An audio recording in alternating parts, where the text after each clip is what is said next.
Welcome to the Health Focus Podcast, brought to you by Memorial Healthcare, where we discuss current trends and topics in healthcare that are important to our local Shiawassee community. We are coming to you, as always, from the Now Building and our podcast studio. I will be your host, Dr. Gregory Flermone, a general surgeon here at Memorial.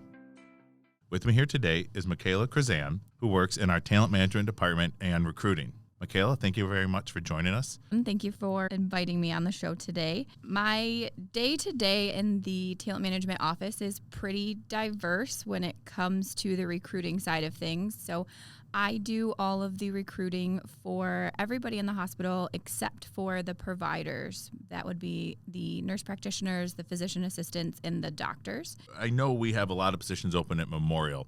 Where are our biggest needs at this point? Are there certain sections where we're looking for more help? Kind of help our community, especially if they're interested in looking into these positions. What do we need? Yeah, so the job market for Shiawassee County is pretty diverse when it comes to Memorial. We have a lot of open positions, clinical and non-clinical. Primarily for clinical nursing positions, obviously, are a big need here, as well as medical assistants. We're finding that more schools aren't having medical assistant programs, so it's hard for us to find people in that capacity. For clinical, like I said, nursing positions, PCT, we are opening a new extension from our long-term care unit up on the 5th floor, so we are needing PCTs and nurses for that area. And then non-clinical, always in our housekeeping department, we have a lot of need there, as well as dietary, medical reception, guest services has some openings as well. Just to help clarify, PCT, patient care tech, similar to like a nurse's aide for those. Okay, excellent. Yep. CNA is not required, but it is helpful as it does help with the area that you're going to, and then also if you're wanting to get that pay increase or additional responsibilities. So what separates Memorial from other hospital systems? What do we offer that would help draw in, somebody to our system versus some of the surrounding systems? Yeah, so we have a great benefit package, which I know a lot of places are offering that out too. So full-time and part-time employees get benefits, are eligible for benefits here. We also have tuition reimbursement. We've just expanded that to help with our recertifications of certain licenses and certifications and any classes that would be required for your position. We have small ratios for our staff when it comes to clinical areas. We also are a community hospital, so we're not for profit. We have a big area that we're caring for. So when it comes to a nurse applying here, are we looking for new nurses with experience, or we kind of have all levels open depending on the level of experience? Yeah, so we actually have a bunch of opportunities for any kind of nurse with any kind of experience. So we hire student nurse externs, which would be in their last semester of college. So they're not even graduated. They're not even ready to take their NCLEX. So we'd hire them on. That is in a per diem status, and they work, I think they have to work at least 6 shifts within the semester. The idea is to transition them into a grad nurse and then to transition them into a full-time position here. The other option would be after graduation to become a grad nurse. So you can come in without taking your NCLEX, and then we would work you through that process. And then outside of that, obviously, anybody who has any kind of nursing experience or graduated and taken your NCLEX, we would look at that as well. Are there different pay structures depending on experience and certain certifications? Yep. So for our student nurse extern and our grad nurse, there's a set flat rate that we hire them in at. And then each of our positions have specific pay scales. So depending on the different areas that we look at when we put compensation together, we would place you on the scale where you would most fit appropriately. Excellent. Now, something kind of near and dear to my heart is it looks like we're starting some training programs of our own. In the OR, we have a surgical technologist who is a scrub tech who's in there. And I just met a gentleman who is being hired on here to do more kind of on-the-job training. Is that first off, that's a great thing to do because we can build our own and kind of get them used to our community. Is that something we're looking at expanding to possibly other areas? Yeah, so we just started that Surge Tech program down there where we're able to bring people on in a different capacity to work in that area so they can gain that knowledge.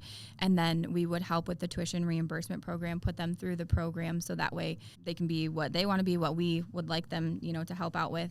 But we also have a CNA program that we are starting to work with Michigan Works on and Baker College. So Baker College runs a CNA program. It's a 10-week program. We're offering it to anybody who will be starting with us in the month of April, or any current or existing employees who are interested in moving specifically from a PCT1 to a PCT2, because that would be where you would need your CNA, or any other staff member who's looking to get into the patient care tech setting. It's going to be fully covered by Memorial Healthcare. Michigan Works is going to provide their services as well, because they can help with scrubs, they can help with transportation costs, they can help with book costs, anything that we could have them cover, they would look into. That's on an individual basis.